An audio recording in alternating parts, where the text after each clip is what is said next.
This is episode 3 of Dana Leavell's Lazarus stories. Who I have with me today is Zoe.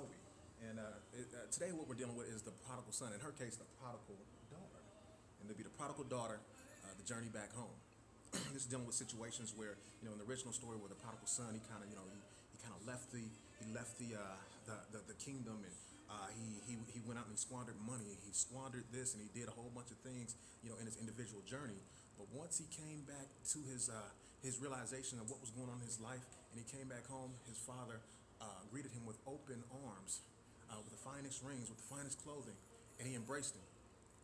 And I just want to, be in a position where I help heal as far as relationships. Sometimes it takes a little bit of a process, but I just want to help heal relationships as far as family members, mothers and daughters, fathers, sons, or zigzag that as far as fathers and daughters and mothers and sons. So again, who I have with me today is Zoe. Thank you for joining us, Zoe. And tell me a little bit about you in the position of the prodigal daughter, the journey back home. Like what? Tell me what, we're going to start off with the defining moment. We're going to start off with the defining moment. Once we do that, we'll do a little bit backstory, and then we'll go back. Okay, well, I was at a pretty vital point in my life of where, it was a fork in the road. Mm-hmm. I could go one way or the other. Right. And needless to say, I was definitely going down the left track, not the right one. Right.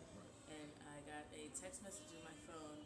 It was from a Bible verse from Jeremiah, and it said, I know the plans I have for you are to prosper, for good and not for evil, not for disaster. And I got chills, and I started breaking down. I was crying, and I asked the person whose number that it came from, what made them send that to me after not talking to them for months. And once they finally got back to me, they said that they didn't send that, and they had no idea what I was talking about. See, look at that. That's God right there. As far as a text message coming through to you, telling you exactly what you need to do in your position in life right at that moment, and he couldn't explain what nobody but God. So let's go back. Give me a little bit of backstory about your upbringing. What put you in that position? What kind of forced you out of that? What took you away from the kingdom, the home? What was going on there? Give me a little bit of backstory. Well, for a very large majority of my life, I really never felt like I belonged anywhere. Starting from youth, I just sort of felt displaced, I think, because my biological mother gave me my brothers up. So, when I lived with my adopted parents, they were good people. When I was younger, things were great, but my mother and father split up, and when my father left, once again, it was just someone that was close to me, kind of detaching from my life, and I felt that empty void again. So my trust was broken down once again, because that was the one person I felt I could trust. Right. And having my dad leave my life it took a larger impact on me than I realized looking back now. Yeah, it's definitely a huge void. Yeah, my mom was hurt from it, right. And so home for me was not. It didn't really feel like home. It more so felt like I didn't want to be at home. To say the least, like yeah. that. I mean, absolutely. I mean, as far as, it looks like, with the upbringing in itself, it wasn't as stable as you might have liked it to be. Not necessarily by way of your relationships, but maybe the relationship between my mother and father, which led him to leave. I know you've been telling me before. And that huge void is a lot of times what drives us to, again, find something to fill that. So tell me a little bit about that. What led you to say, okay, obviously there's a void here, this relationship with my father, and tell me what are some of the things that happened along the way once you went to go try and fill those voids? Well, I sought out the I sought out the needs and the affection and the guidance that I would have needed from my father being right there, Right. through other male figures, and being young and naive and vulnerable and kind of rebellious. I didn't really have a guidance. Right. Me and my mother had kind of a disconnection because she shut down when he left, and she was in school with her friends all the time. I didn't really have anybody that I could really look up to or talk to about stuff, so I sort of just trial and error. Right. So I thought that I mean, that's why I always say it's important for.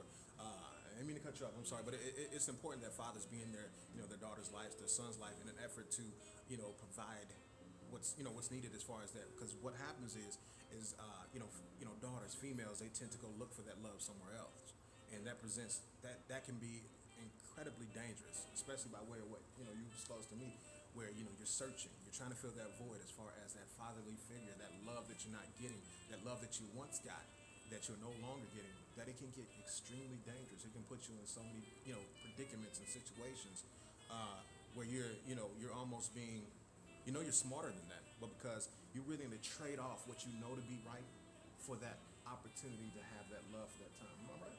Yeah. And that's what I. Yeah. Sorry. Go ahead. Yeah. I found myself in a couple situations like that around extremely unsavory men who didn't have any respect for women, who saw women as sex objects and even merchandise.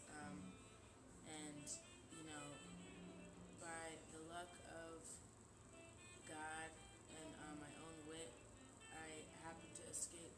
But I still have two friends now who one is pimped in Philly, the other one is on an escort website. And I left them, almost got trapped in New York, and I had to leave them there to get home because they didn't see what I saw as soon as I saw it. Your eyes were open. That's the thing that I bless God about. The fact that yes, you were in a dangerous situation. You were in the lion's den. You were in a position where, you could have really, you said earlier that you went left as opposed to going right, but sometimes God will snatch you back. To the point where you don't completely be consumed by that left road that you take. And I just want to share a little bit of my story. I used to work for, a lot of not many people kind of know this about me, but here in the city, I used to drive a truck and go pick up the women, for an underground strip club. And this is in my earlier years. And I remember one time I pulled up to the apartment, and girls was coming out, and I wasn't exactly sure who was coming out. I just had the phone number. It got in, and the one girl that got in the front seat of the truck, I looked over, and this was a girl that I had traded lunches with on a school bus as a child. And at that moment, I just knew, I was like, I immediately went in retraction on that. I was like, this is my last time doing this. This is, I'm definitely going to pray for her. And then flash forwarding, I was working at a job in a place called Rookwood Plaza. I was working at Old Navy, and I was running a register. And she came back to me, and she basically told me that she was following the fact that I went ahead and changed my life. She went ahead and went forward, and she decided this wasn't for her. And I'm not saying that I know that this was by way of a fatherhood issue or a situation where she didn't have that relationship, but I know that looking back, that she didn't have her father. And I know this kind of led down the road of just trying to find something to fill that void, trying to find something to get that love back, and that can put you in such a dangerous position. So it's important that we do love our daughters and make sure everything is intact as far as that relationship. And as mothers, make sure that that you at least let those fathers see their daughters. They need that, or else they'll try to go find it somewhere else. And again, this can be something dangerous. So you said you were around, getting back, to what you were saying, that I had a couple of friends that ended up currently they're on escort sites and they're kind of selling themselves. And well, tell me how you got intertwined in that just a little bit. I know you told me before that there was a job that was basically asking you to become involved in that, as far as kind of helping, assisting, kind of like what I was doing, helping, assisting with the actual thing. And there was another job that was an honest job. Tell me how that kind of panned out for you. Well, I was in Lancaster, Pennsylvania, which is a couple of hours away from Philly, and I was staying with random people, and the guy that was mainly, I guess you could say, the owner of the apartment was originally from Brooklyn, New York. His mom was a crackhead. He was ready to move to Miami, Florida, and he needed a female to help him pimp other women, a madame. And I was getting ready to move with him and go help him do that, I guess, for the money, and because I didn't see any options for myself. I was confused. And then that's when I got that text message in my phone with that Bible verse, and a job that I was previously trying to get. It was a few months I kept applying, and they never called. And then finally, later that day, they called me and offered me an interview. And then not too long after that, That's I right. got the job, I moved back home, and I kind of built my life back up. And here I am now in Cincinnati, Ohio. That's a blessing. I met her at Teak, one of my favorite spots. I don't want to give away where she's at, or like that. But it was just a blessing meeting her there. And just her being able to share her testimony. We have not our testimonies are not necessarily parallel, but I do have a daughter myself. So I definitely want to reiterate the fact that just make sure those relationships are there. To kind of be more preventative. From this type of situation happening. But again, even though you took that left route, even though you did as the prodigal daughter, take that route where you went ahead and left home and you tried to find your way, you squandered money, you were in compromising positions. God still was there. God still kept you. And then I got to go back to that text message where it was a situation where the gap was like, I don't even know how I got to you. But we know the answer, right? It was God. Nobody else but God. Okay, so flash forward again. All this turmoil is going on, all these trials, these tribulations are happening while you're trying to, stay afloat, slowly drowning. Who did you call? You called.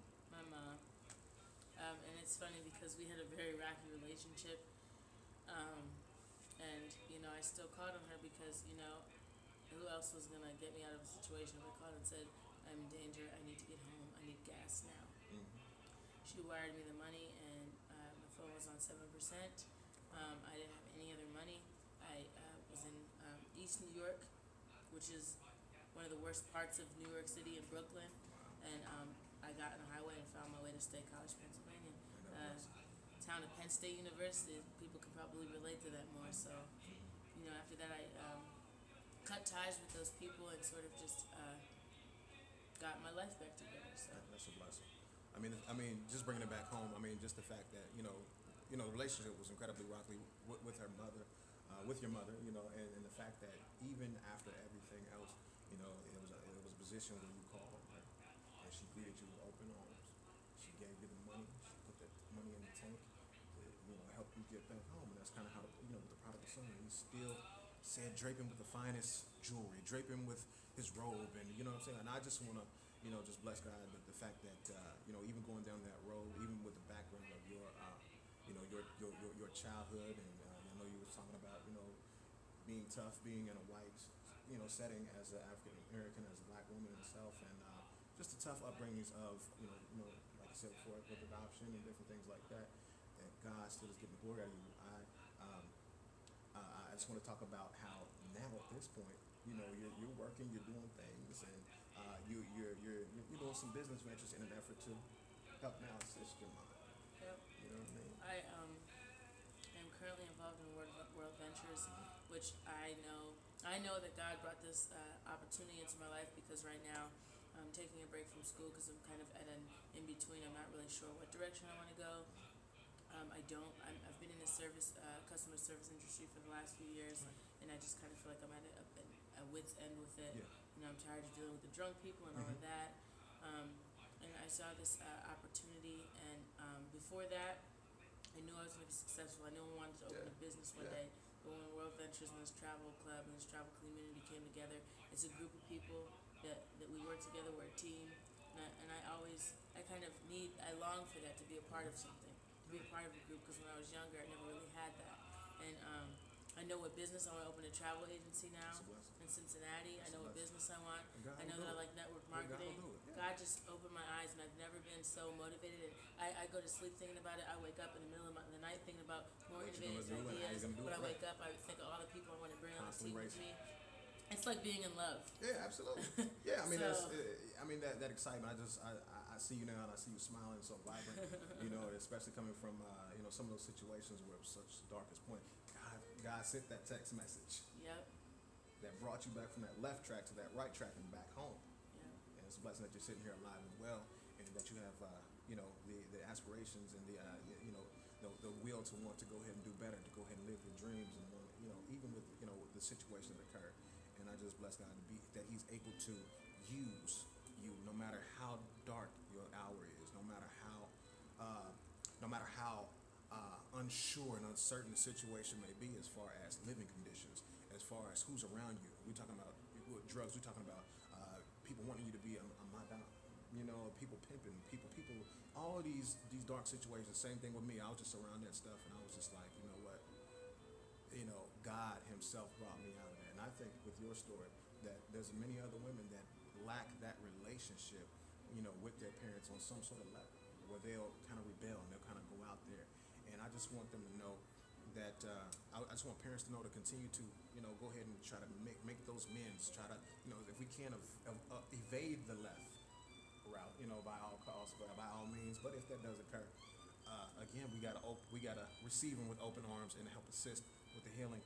And that looks like that's what happened. And I just really bless God that you're in a position where you're doing great, looking great, feeling great, and I do see a bright future for you. A prodigal daughter, the journey home. Glad to have you back home. All right, Zoe, appreciate you. Thank you so much. All right, that's another Lazarus story, everybody, and we definitely do appreciate you. And just know that there's somebody else that could be going through the same thing. Don't think that you're the only one, and have hope that God will bring you out and that He'll get the glory out of the situation, and that you'll be doing even better. Once you come back, you'll be doing even better, doing more, having more successes once He does bring you out. And we bless God. And again, you have a great story to tell as far as the low point being raised to the high point, and we thank you for that. And thank you again for listening to the Lazarus stories. Prodigal daughter, the journey home.